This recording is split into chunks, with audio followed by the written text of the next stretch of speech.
In this video, before we get started with our next project, let us take a second to fix up our current first-person player blueprint, and let's use Unreal's new and improved input system.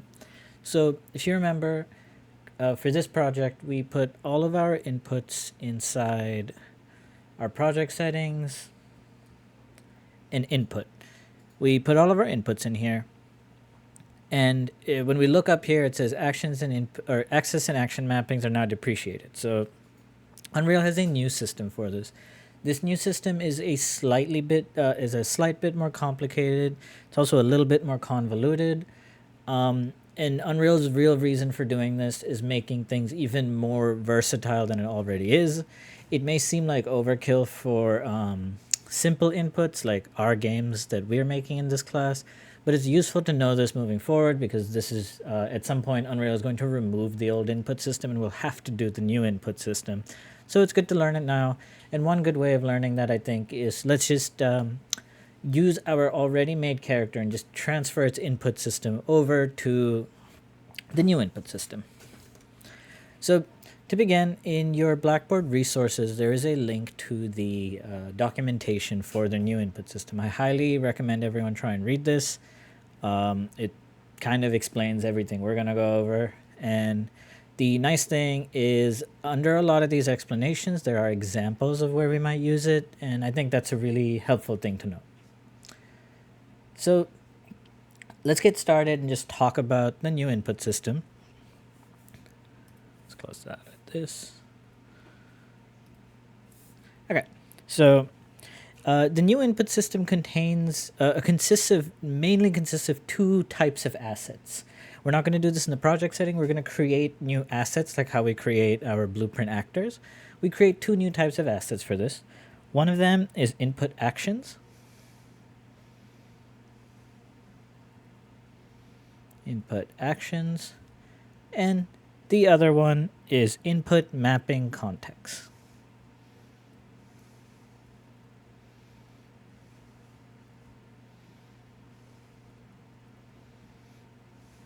So our input actions is similar to how we set up the axis or the axes or the action mappings from our previous thing. So we might have some actions or input actions such as jump.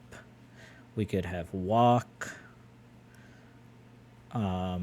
We could have look. Our character is going to have look, walk, and jump, really. And an input mapping context is just a collection of these input actions where we bind them to buttons. So this is what we did inside our settings. So we would take all these input actions, we would make a context for it, and we would put all these input actions in our new context, and that's where we can say jump equals to like the space key. We could have walking be WSAD and the mouse be the look. So really, all it's done is it's separated out the actions. So this was the jump, walk, look, and it's put them. We can specify the actions separately, and we can specify the actual mappings for these actions separately. So if I was just to look again at our project settings and go down to input, these actions here, jump, sprint, look up, look right, move forward, these are now going to be input actions. They're not going to have the keys associated with them. We'll see this in a second. They're just going to have the names and what type of value they are. So jump, for example, is an action, so it's just a true or a false. Whereas lookup is a axis. It's a continuous number. So there's a few reasons Unreal switched to this new system. One of them is versatility. So we could have all our actions defined. We could have a bunch of actions maybe defined. You know, we could have swimming, we could have flying, just a bunch of different actions defined. And we could put them under different contexts. So think of a game where we might have different characters who use different buttons. Or again, like we talked about, we might be in different modes like driving or flying or walking. We could have different actions. So while on the ground, we would have walk as an action that's in this context. But if we were in our driving context, we would not have walk anymore. Instead, we would have turn accelerate, decelerate. And those would also come from these input actions that we define. We would just put those specific ones in a context, and we can give them all different buttons. And we can switch these contexts on the fly through Blueprint. A big reason Unreal switched to this is because it has way more Blueprint support than the previous input system. So this just makes it way more powerful in Blueprint. And one very convenient thing about this new input system, as opposed to the old one, is with much less code. Basically, by just making a UI, we can give our players configurable controls. And this is probably one of the most important things. Basically, every modern game needs to have configurable controls. It is not just a preference thing, it's also an accessibility thing. Not everyone can use a controller or a keyboard the same way. And so this is very important. And by taking these steps, Unreal makes it easier for us as developers to incorporate this into our game. There's two more concepts in our input mapping. These are the two types of assets we're going to create. But on top of this, we have input modifiers and we have input triggers. Input triggers. Again, everything is explained in that documentation page. I just want to go over this before we start creating these things. So input modifiers and input triggers can both be used to affect different mapping contexts or to affect different actions. Input modifiers, as the name suggests, it modifies the input before passing it along to the action. For example, we could have a negate modifier. Oops, I spelled that wrong. It's negate. We could have a negate modifier. And what this does is it takes our input. So if our input is a Boolean, it's true or false. If it's false, it'll negate it, send true. If it's true, it'll negate it, send false. If it's a number, it'll just multiply it by -1.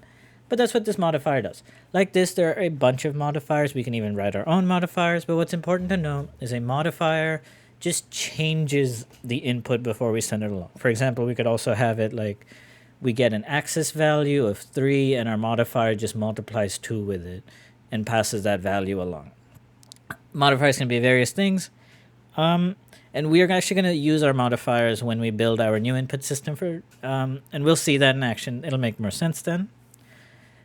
Next, we have input triggers. Triggers are useful for things like, triggers are, they determine when the input should trigger. So normally when we press a button, it triggers. But what if I wanted it to be when I press and hold the button for 2 seconds, then it should trigger? Or I want the player to tap the button, but a tap shouldn't be they hold it longer than half a second. So we define all these values, or we define all these conditions and triggers. So we can have like tap, press and hold. And again, these are things that we can make ourselves. There's some that Unreal come with. One of the most common input triggers that we'll be using, especially if you're on controller, well, specifically if you're on controller, is a dead zone. So what a dead zone is if you imagine this is our, this is like a 2D axis that represents our controller. When our player pushes the stick, some controllers aren't perfect, you know, they kind of wobble in input. And so a dead zone basically gives it, well, as the name suggests, a little dead zone. So it's a little threshold. Only if the value passes this square, this circle here, will it be registered. And this helps us, again, make the controllers feel a little more natural to use because their inputs aren't perfect. And to use a dead zone, the easiest way is just to use an input trigger. And a dead zone is one of those triggers that exist. We can also see this again later when we actually make the, when we actually convert our project. But that's the basics of the new input system. There's input actions, which are the actions that, you know, our player can do. So jumping, walking, looking, accelerating, decelerating, turning, those kind of actions. Mapping contexts are a collection of actions that we actually assign keys to. And to both our actions and contexts, we can add modifiers or triggers which change how the input is either triggered or it modifies the input before it sends it to us. All right, let's take a look at this in action. This is a lot of pre-ramble before we did this, but it is a little, I wouldn't say complicated, but it is a little roundabout compared to how simple the old system was. So I think that context was a little necessary. So let's get to it. I'll start by, in my content folder, just making a new folder called inputs. And in here, I'm going to make another folder, call it input actions. And we need to create an input action for every single action we want to have. So in my case, I am going to go down to input, and there we have input action. Input actions have a prefix of... Okay, sorry about that. My recording messed up. All I've done is I've added these input actions through input action, and I have prefixed the input actions with IA, because that's what they're prefixed with. And I have made 3 input actions. I have made one for jump, one for look, and one for move. I have not done anything else yet. So start up by opening up IA jump, because this is the easiest one, and we can just look at what an input action is. So an input action is just like how we said this is jump. That is all it is, and we can set certain settings here. The main one that you want to set is the value type. If we click down, there's a few different value types. We have Boolean, which is on or off, a axis 1 float. An axis 1 float is the same as these axis mappings here. They're just any single float value that goes either 0, positive, or negative. On top of that, we can have axes 2 float, so we can have like a 2D axis, so basically 2 float numbers, or even a 3D axis, so 3 float values. But I know a jump is a bool. Next, we have triggers and modifiers. We're not going to quite use this here, but it's good to know this is where we can add them. We can also add them directly in our input mapping context, which is where we're going to do it. And finally, the last thing I just wanted to note is this thing that says consume lower priority enhanced input mappings.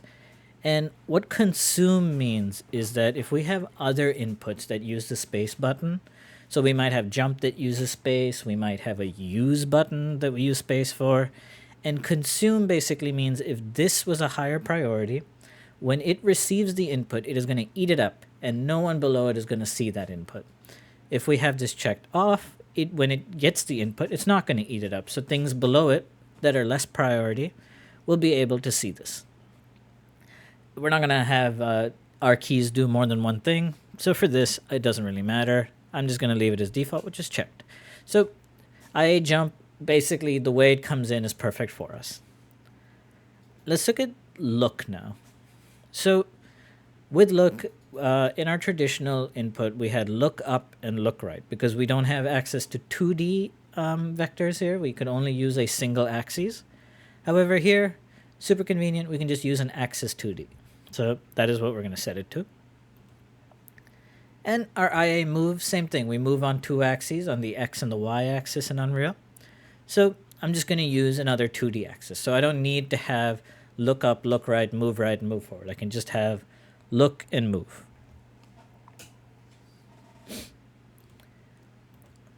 So we've set up our input actions.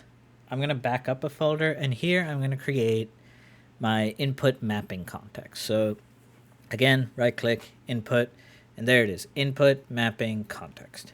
Make it an input mapping context has the prefix IMC for input mapping context, and I'm just going to call this first person. So this is where, our input mapping context would have names like driving context or flying context, depending on those different modes of input that we want the player to have. So I open this up. Oopsie. Okay, open this up, and this looks a little more similar to our input system in the project settings that we used to use. We have this thing called mappings. And here, I can add a mapping, and when I do this drop down, it gives me the input assets that I've made. So we'll add jump. I'm going to add another mapping for look, and finally one for move. One interesting thing about mappings is you cannot add another mapping when one is empty, so you always have to fill it up before you add more. So you couldn't just add 3 then set them. We got to add one, set it, add one, set it. And so let's add move as well. We can drop these down and see this looks very similar to our project settings where we have our action and then we have the key associated with it. So for jump, for example, I want spacebar. And again, as a convenience, I could actually also just add a gamepad support to it. So I would like gamepad button bottom, which on an Xbox controller is the A button. And perfect. So now our jump is actually bound not just to spacebar, but also to our gamepad. Now for look, I want to add the mouse. But instead of adding mouse X and Y separately, there's mouse X, Y 2D axis. And because if we remember, our IA look was a 2D vector, we can pass this 2D axis along to it. So we don't actually need two separate inputs for this. We can combine them into one, which is perfect. Again, with this one, if I wanted to add controller support, it's as simple as just coming down to gamepad and using gamepad right thumbstick 2D axis. Because we use the right thumbstick traditionally in a first-person game on controller to look. Next, let's get to move.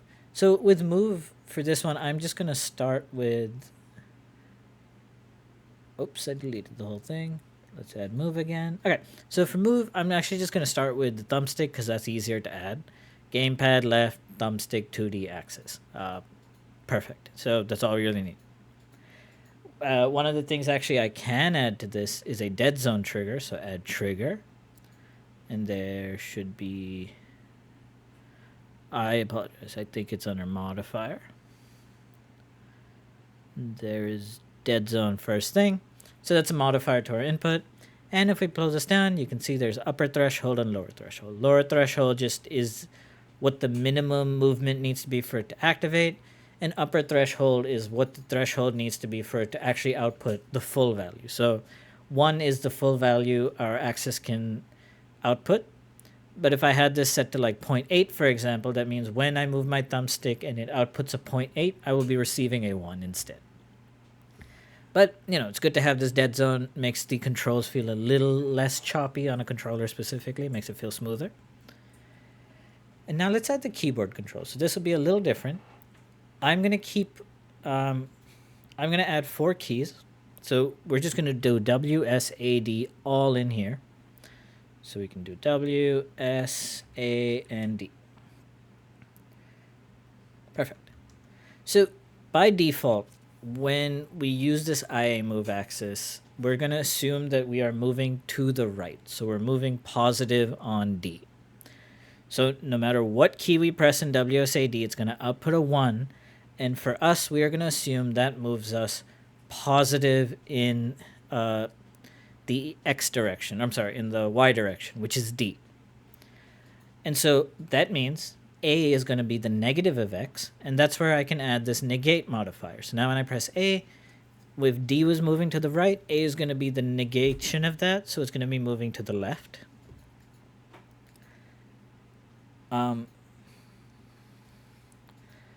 And then we have W and S.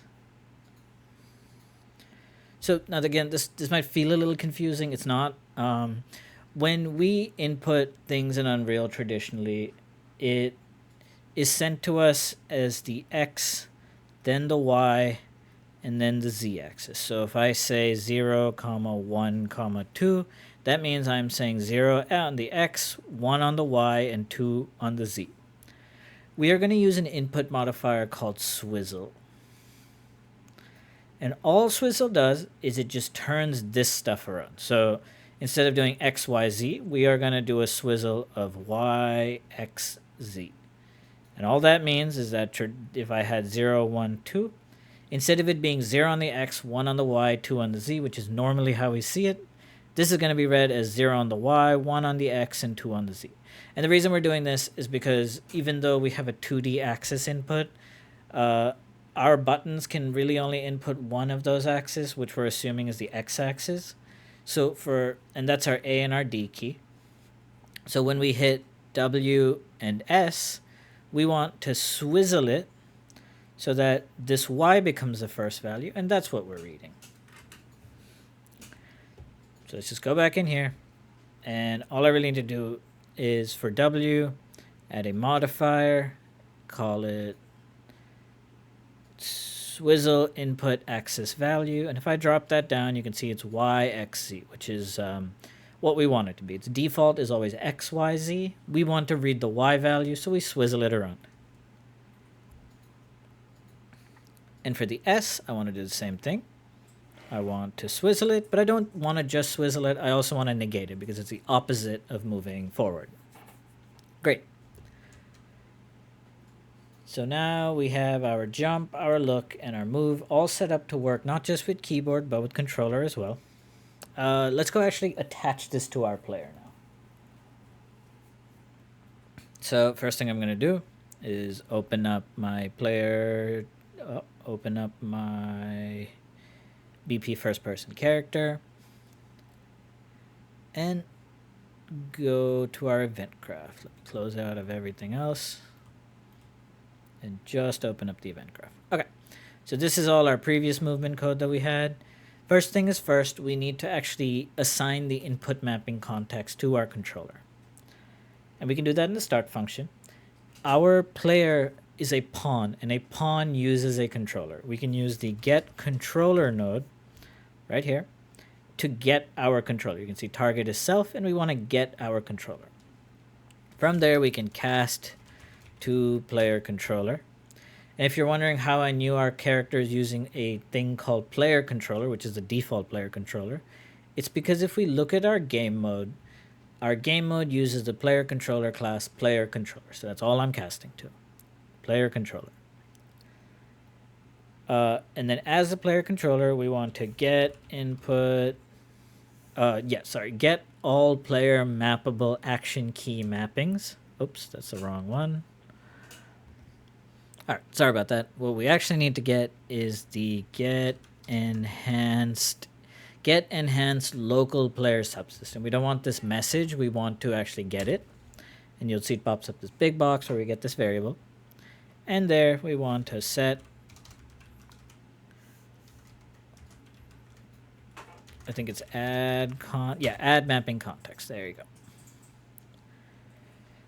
And here we can finally select the mapping context that we want. And in this case, I want IMC first person. And if you remember when we were actually creating these mappings, there was this thing called consume lower priority enhanced input mappings, and we talked about what that means. Well, when we actually assign it, this is where we set the priority. So the higher something is in the priority queue, well, the higher priority it's given. And the lower it is, the lower priority it's given. Okay, so now that we've added these, we can actually make use of it. Let's start with the simplest one again. Somewhere up here is my jump. There it is. So let me get rid of input action jump. We don't want that anymore. And I'm going to search IA underscore jump. This is fairly simple. Just whenever it's triggered, we want to jump. And now if I go and check my blueprint out, once it loads, spacebar jumps. So perfect. It works just as it used to.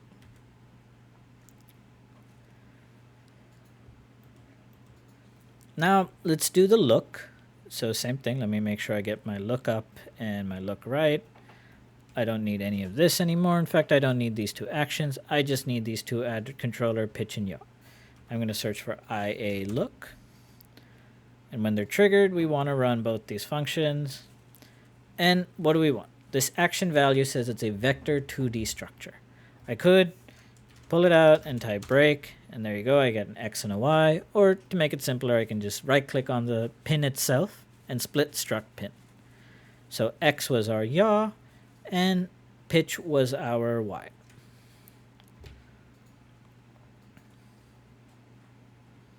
And once everything loads, there you go. We can still look. Currently, my y-axis is inverted because we're just using it as is. And I could just take this and multiply it by -1 like we did before. But let's use the input action way of doing it, I guess. So instead of doing that, I'm going to come back to my input action mapping or context. I'm going to open up the mouse and I'm going to add a modifier to it. And just like we did with the WSAD, I want to add a negate modifier. And if I open down the negate modifier itself, I don't want to negate the X. I don't really want to negate the Z. We don't even have a Z axis, but that's okay. I just want to negate the Y, so it's flipped on its head. And now when I play it and everything loads up, my controls are normal. Perfect. All right, let's do the last bit, which is moving. Let me get my movement nodes here, which was just these.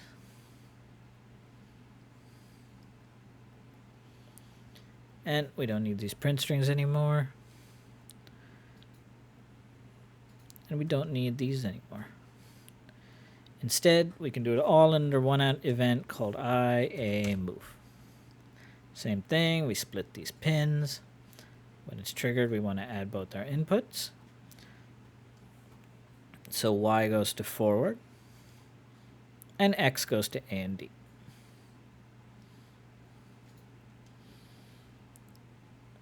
And now when we run it, it's as simple as that. So there you go. We have converted all our player movements from this first person project from Unreal's soon to be depreciated input system, which was our old input system. I do believe this new system came out in Unreal 5.1, so it's fairly recent, this new enhanced input system. It is a little convoluted, but it's important to know going forward because at some point Unreal is going to get rid of their old system, and so it's good to use the new system. The new system is more flexible. I think the main benefit of it is, again, giving our players customizable controls much easier than the old system gave it to us, which will make your games feel more complete when you do work on those final projects. But yeah, that was it. That's how we converted this from the old input to the new input. Thank you guys for watching.